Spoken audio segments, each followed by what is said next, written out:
Hello and welcome to the All 12 Signs video series for the Aquarius full moon that's happening on the 19th of August 2024.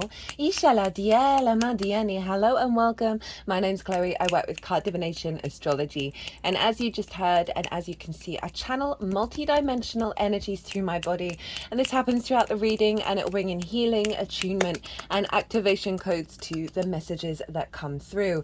So I am reading for Libra in this video. So let us begin. Libra rising. How you doing, Libra? So I read for the rising sign. So for those of you who don't have Libra in the first house, look to the house that Libra does fall in your natal chart.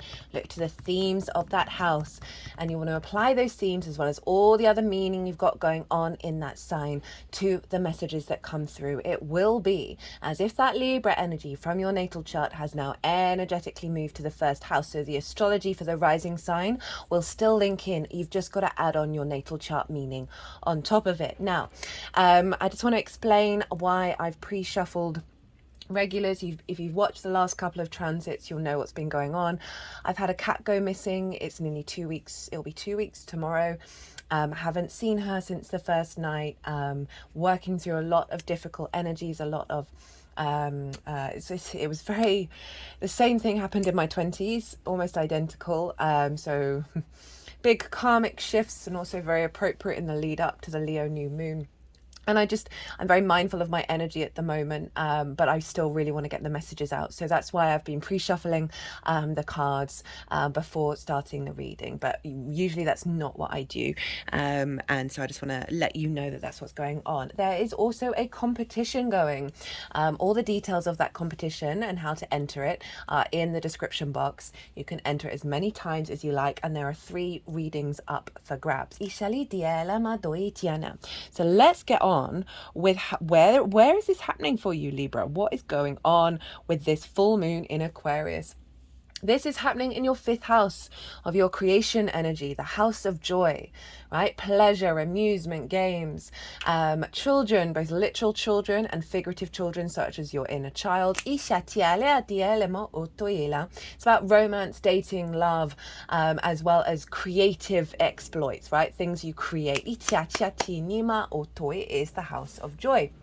So you've got this big full moon happening here. This moon is wild. I can't get over the amount of squares and oppositions that are going on, the amount of big astrological things that are going on with this full moon. We are going to be feeling all of those squares in the lead up. Right, squares are an aspect of Mars. Mars can bring about conflict, drama, frustration, and winning at all costs. The flip side of that is friction. A square is a 90-degree angle. Push your fingers together, feel the power there, right? And this is about creating and building in the 3D realm. So there's going to be a lot of very catalytic energy leading up to this full moon and imprinted in the moon itself. I've done a collective reading. That's where I've broken down the astrology, and there's a lot going on. That's big stuff in that reading. So if you want a deeper understanding where I expand more on all of this, go check that out and come back and watch how the tarot relates to the Libra area of your chart. So why is this huge? Well, we've got the moon over in your 5th house, right? The moon represents your intuition, your emotional body, whether your needs or nourishment are being met. We have a completion energy, right? Everything that we've been working on over the last 6 months is a level of completion and an upgrade. Triggers may show up around the themes of the 5th house, of your needs not being met, of you not getting nourishment. But overall, there is a sense of a leveling up here with a full moon, a big illumination, a sense of, aha moments. And speaking of aha moments, this is the midpoint of the Mercury retrograde. The sun is over in the sign of Leo, conjunct Mercury. So in the lead up to this full moon, you may have got a lot of clues, synchronicities, ideas, solutions to what's been going on with the retrograde that you then apply for the second half. So that's one of the reasons why this moon is huge. So Leo energy is in the house of good spirits. This is the 11th house of hopes and dreams, friends, groups and alliances, and reaping the benefits from your 10th house. So there can be a balance coming into here, into this, of your ability to connect the dots, the synchronicities from your heart, Leo conjunct Mercury, around your hopes and dreams in regards to your creation energy, in regards to pleasure, joy, amusement, games. And so really allowing yourself to get into an alignment with that, to activate those hopes and dreams.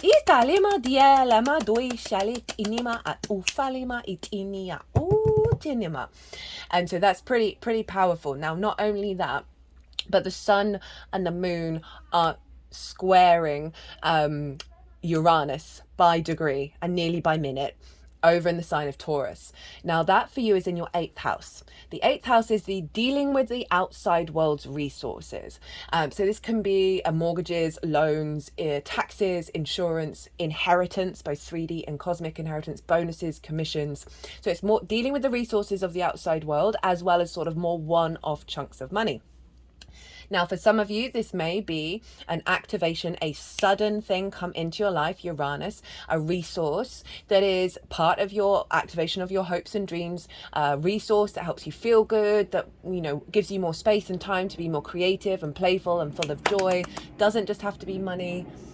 Sorry if you can hear that loud plane. I've got my windows open. It's the hottest day of the year so far here, and I do apologize. Something arriving, right? Who might be going on a travel trip. Italia, diele molto fiera, with that plane. Now, it's also about relationship dynamics. Uranus has really been helping to navigate you back into your unique path when it comes to how you interact with anything other than yourself, right? So in those relationship dynamics, we can time, money, energy, intimacy, the exchange, the give and exchange between you and anything other than yourself. We can have codependency here. We can have scarcity complexes, particularly in regards to the resources that we may or may not have received. Now, this is squaring the sun and the moon, right? Around your hopes and dreams, your creativity, and your joy. So there's something around liberation of old patterns being broken away in order for you to create from your unique path with a mindset that is more expansive into your joy and your hopes and your dreams.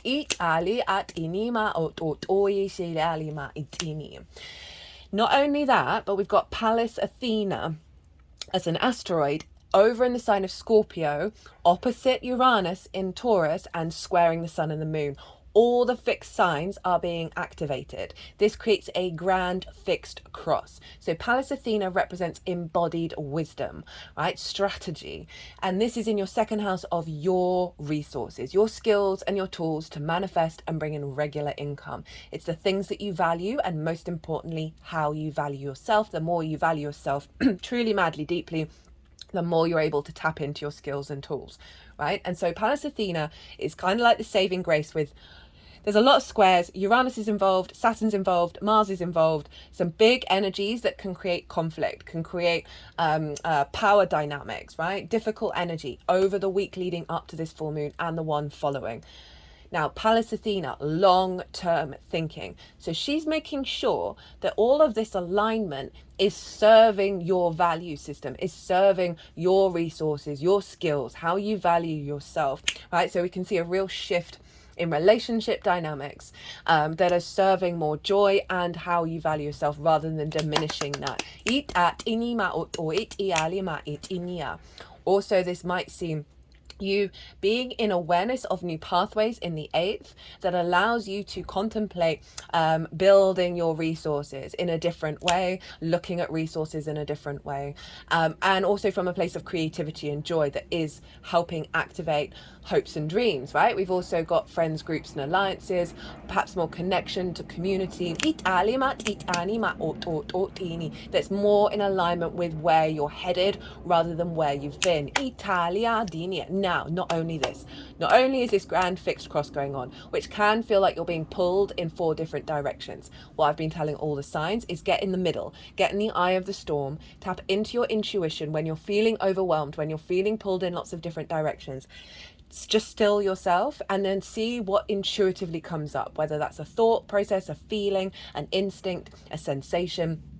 because you're going to kind of want to tag team each of these 4 areas of your chart, but they might not just go in a flow. They may go back and forth all over, and it's because we're working with this energy for the next 6 months of bringing all these parts together, and that isn't always going to be done in a sequential order that makes sense, because we are working with some very powerful energies. Fixed energy wants to keep on going, right? And so there's an element of because we've got all the fixed signs going on, you are establishing a framework that's going to serve you for the long term. But I'm just getting the feeling, because we've also got a lot of mutable going on, which I'll get to, that there is this call for thinking long term but being very fluid and being very flexible.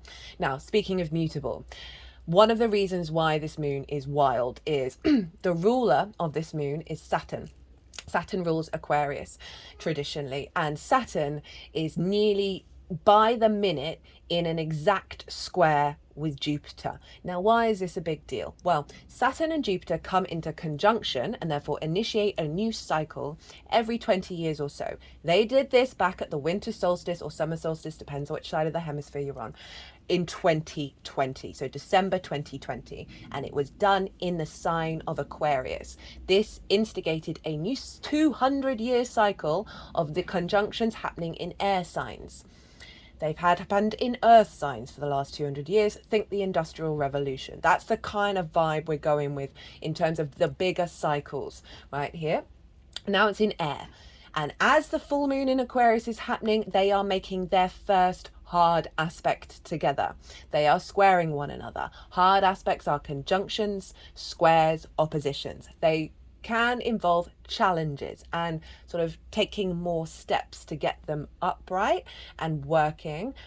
It can involve conflict or isolation or some difficult energies, but trust that what a square wants to do, even though it is ruled by Mars, god of war, can be conflict, drama and frustration, winning at all costs. It is mostly about building.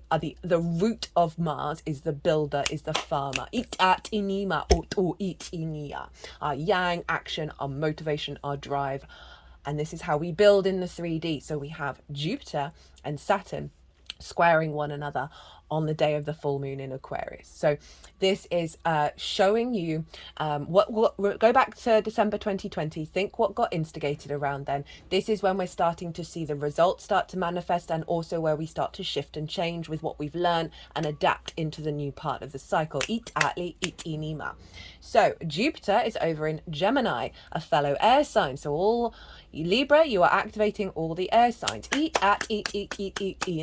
Now Gemini is over in your 9th house of your perspectives, and Saturn is over in your 6th house of work, right? Physical health, how you work, routines, co-workers, pets. Saturn's been doing you a solid of getting you in alignment with really being able to dedicate yourself to being the adult in the room. That's the 6th house. Now we've got it with the square of your perspectives. Jupiter and Mars are both there. Saturn is squaring both of them. And so this is a real boost around your perspectives, your expansion of your perspectives. I love Jupiter in the 9th house. Go check out the Jupiter and Gemini transit series. Love that transit. Happens once every 12 years. So you can really magnify it if you tap into it. With Mars, our motivation and drive, basically walking your talk and implementing it in the way that you work. Now, Venus is over in Virgo, right? And this is opposite Saturn, squaring Mars, squaring Jupiter. And that's your 12th house, your hidden house, your house of mysteries. Right? Grief, loss, isolation, depression, going inward, retreating. There is underneath all of those unconscious responses is the magic of your soul. It's a very magical house, right? Venus is there. Mercury instigated a retrograde there. Go check out the Mercury retrograde, because obviously this is in alignment with the lunation cycle as well. That Venus, I love Venus in the 12th because she helps connect the dots. She helps harmonize. She helps bring grace and love and appreciation to a difficult house. She's opposite Saturn, squaring this. So there's a release of wounds, unconscious responses in the 12th that have blocked you from being the adult in the room and really understanding your own perspectives and how to walk them. So also bringing the magic out into the way that you work. Healthier relationships. relationships. 6th house is so important for healthy relationships. When you figure out how you work, this is when you can step up to the plate and also communicate that to other people. Now, if you've got things in Sagittarius, you are then creating a grand mutable cross. Right? If they're around the midpoint, between 10 and 20 degrees, this is going to be activating the grand mutable cross. So not only will there be a fixed cross, but a grand mutable cross. What I love about this is the mutable ability to adapt and change. We are crunching down timelines that are serving our long-term legacy timeline. So that's what's going on. And so if we think about this in regards to the elevation of your worth and value, that is allowing more space for you to tap truly into your creation energy, your pleasure, your joy. You're then going to be able to implement into your perspectives of how you work and releasing unconscious responses that have limited, if you've got Sagittarius, the way that you're able to communicate and find meaning on the day-to-day. This is our big moon. So let's get into the tarot. Always look to where your sun and your moon are in your natal chart. Look to the houses that they're in and the themes of those houses. Those themes are likely to play a role in the lead up to this full moon, as well as if you want to do intention work, you can see which themes you want to bring in regards to this lunation. There are so many squares and oppositions. This is a wild couple of weeks out of the whole year. Things are going to kick off. It can be on various scales. It can be internal as well as external. It's all going to depend on you and your chart and what's going on. But just know that when the dust settles, you are going to come out stronger and more empowered and more connected to your creation energy. So this is what's being completed with the full moon. Right, what cycle is closing out? It doesn't mean it's gone, but it's a part of the cycle that's closing out in order to then bring in the activation that this full moon is bringing in. So we have the Knight of Wands, the Tower, and the Eight of Cups. Now we're thinking about the House of Joy, right? Creation energy, pleasure, amusement, games, children. As I said, your children you work with, your inner child, creative things you birth into the world that feel like children. This is also about romance, dating, and love. And when I first saw this combination of cards, I was like, this was impulse regulation.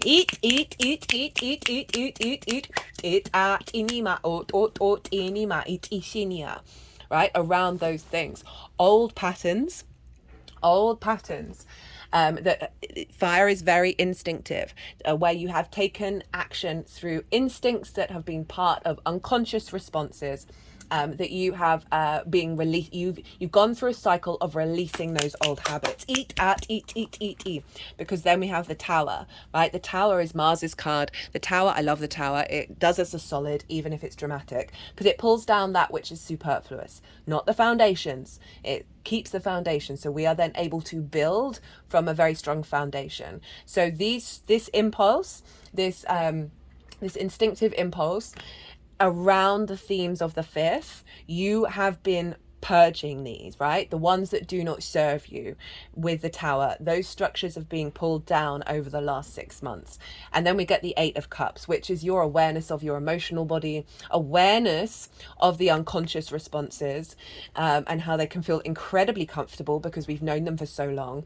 And then really making the conscious choice to walk away from them and get a higher perspective. So one, you've had structures pulled down that perhaps helped you contemplate these instinctive responses, as well as the Tower just generally pulling them down for you while you're co-creating with this energy by going, right, I'm moving on. This is Saturn in Pisces. Libra, I've been on your case about relationship dynamics that do not serve you, that do not work. You've got the South Node in your sign. You are refining yourself. The North Node in Aries in the 7th. There's seeing an expansion of your capacity for commitment and intimacy. Now, this is the sixth house, right? You know, I was saying the sixth house is so important to have healthy relationships, whether that's business partners, romantic partners, whatever it is. And this is Saturn in Pisces, where you've been doing the hard work of realizing, okay, those impulses weren't serving me. I get it. I understand where they come from. I'm moving away from them, and being really real with yourself about the people in your life, and whether there is co-creation there, or whether it is codependency at so this is a closing out of a cycle of you getting that higher perspective, you taking that journey.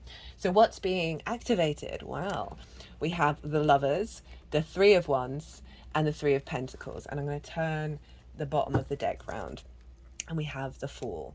When this reading came out, I was just like, get in, Libra, get in, like doing the work, doing the damn thing. It fills me with so much joy. So we have the Gemini energy, right? And the Lovers card is all, predominantly it's about choices. It's about the integration of the masculine, feminine, and spirit in order to make the right decisions at big crossroads in your life, right? When you've got to go climb that mountain.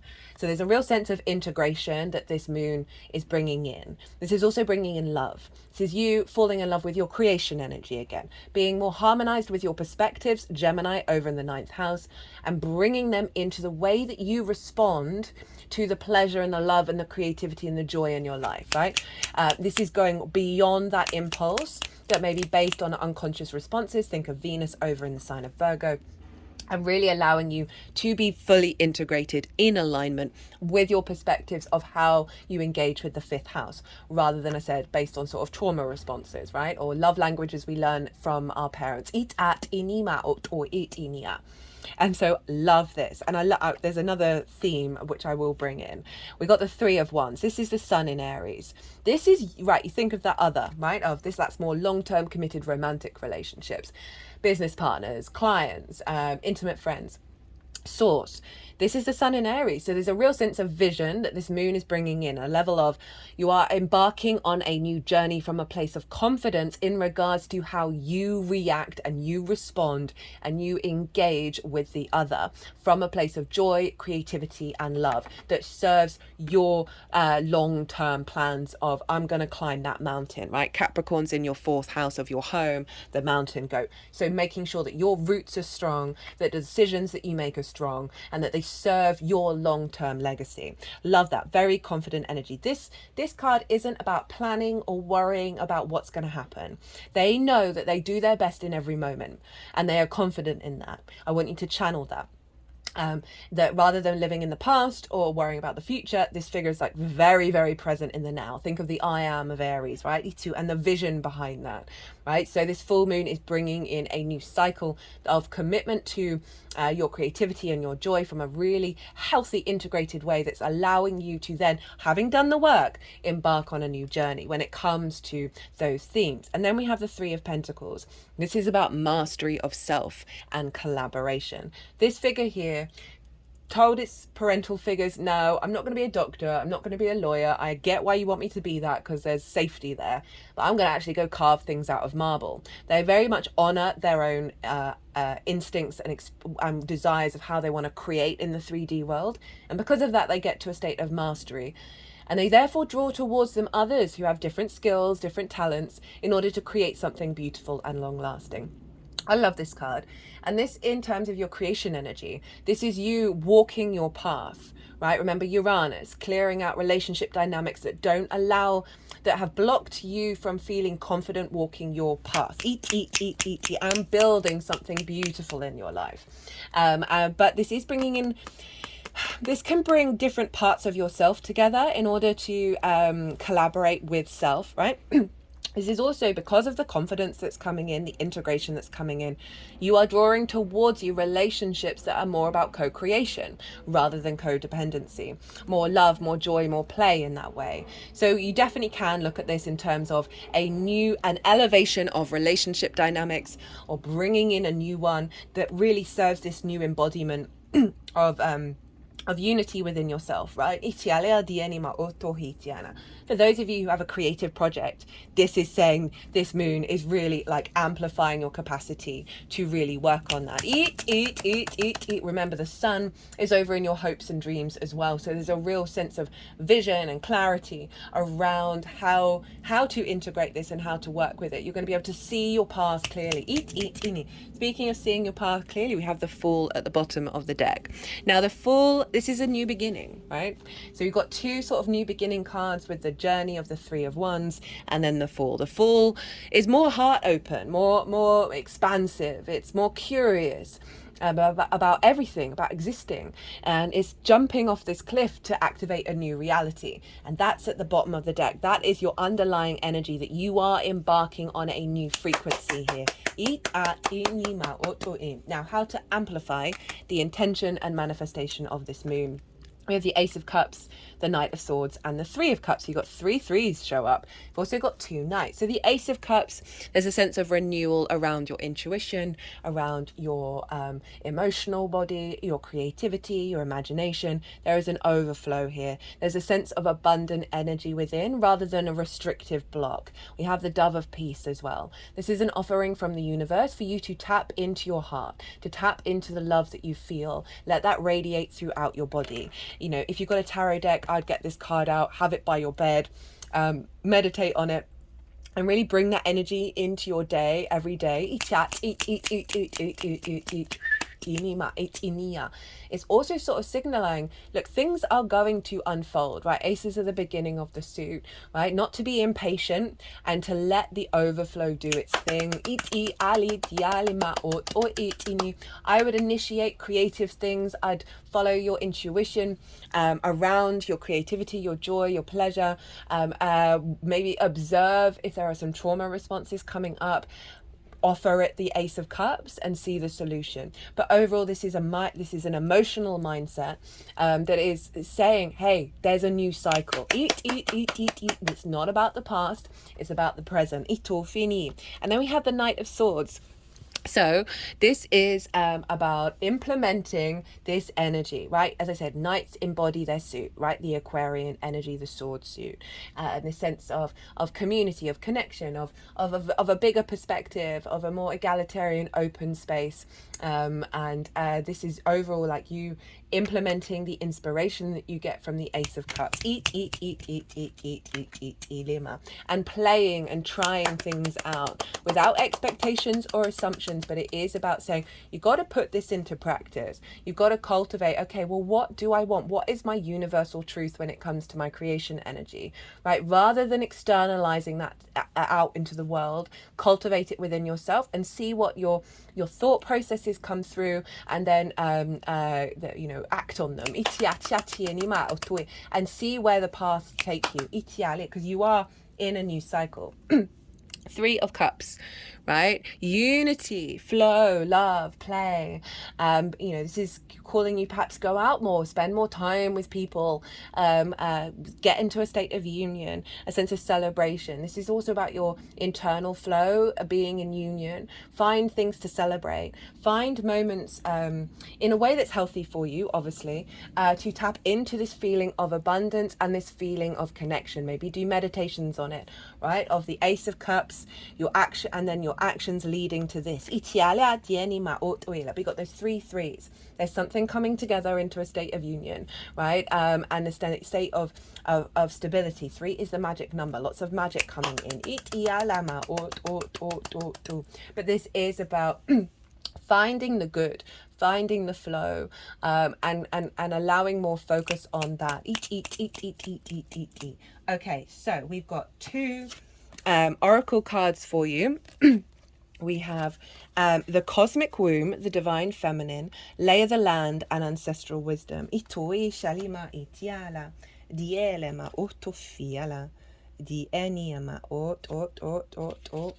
Okay, so we came across the Lay of the Land first. So this is a bit of a stalker card for the collective. This came up with all the Capricorn readings, and you had Capricorn in the 4th, which is your roots and your foundations. Past lessons, being well-informed, ancestral wisdom. There are times when you're meant to discover and explore new terrain in your life, even to be part of a wave of change. This is one of those times, and what you're contemplating is perhaps new to you. But others have laid well-worn paths and left wisdom for you to rely and reflect on. This is so you have a better understanding of the potentials and possible pitfalls on your journey. When you know the lay of the land, you are better able to fully experience what is being offered to you. This is a wonderful time to seek a mentor or good advice from an expert or elder.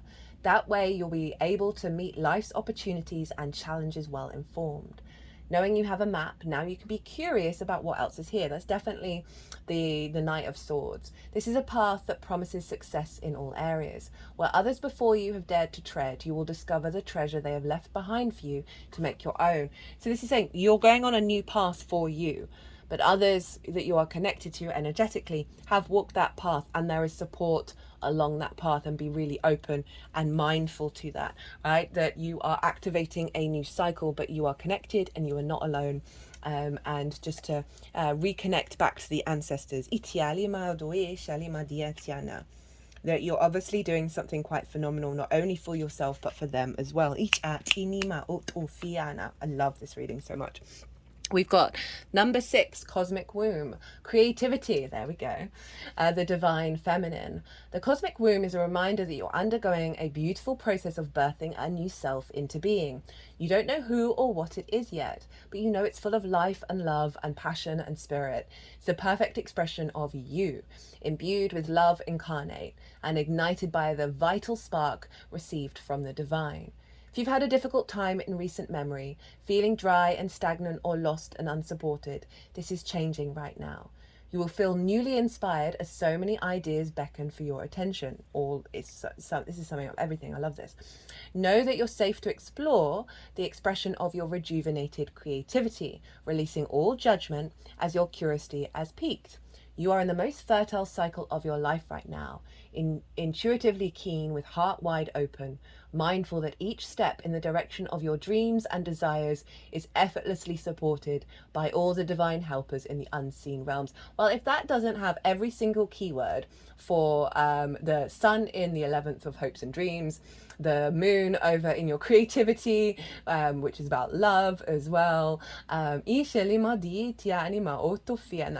just brilliant. The curiosity of Gemini, releasing all judgment, Venus over in Virgo.